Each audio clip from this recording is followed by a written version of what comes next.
On the campaign trail in Pennsylvania Thursday, Republican presidential nominee Donald Trump criticized crime and violence in U.S. cities. Our country looks bad to the world, especially when we are supposed to be the world's leader.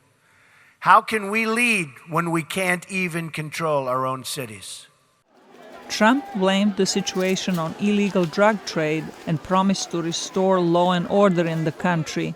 We will appoint the best prosecutors, investigators, and federal law enforcement officers in the country to dismantle the international cartels, gangs, and criminal syndicates.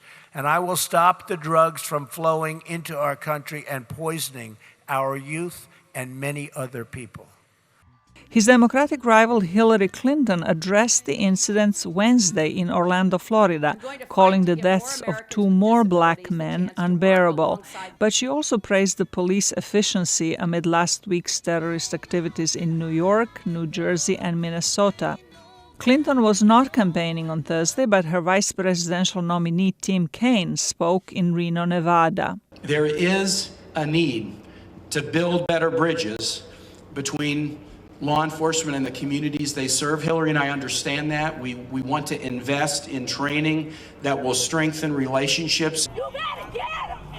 The White House on Thursday condemned the violent protests in North Carolina following Tuesday's shooting. The president certainly does not believe that there's an excuse for somebody to engage in violence in the context of these protests.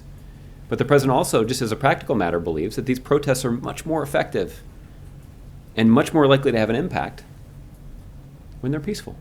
President Barack Obama met with representatives of law enforcement and black community activists in July to hear their views and engage them in a dialogue about community policing and criminal justice reform.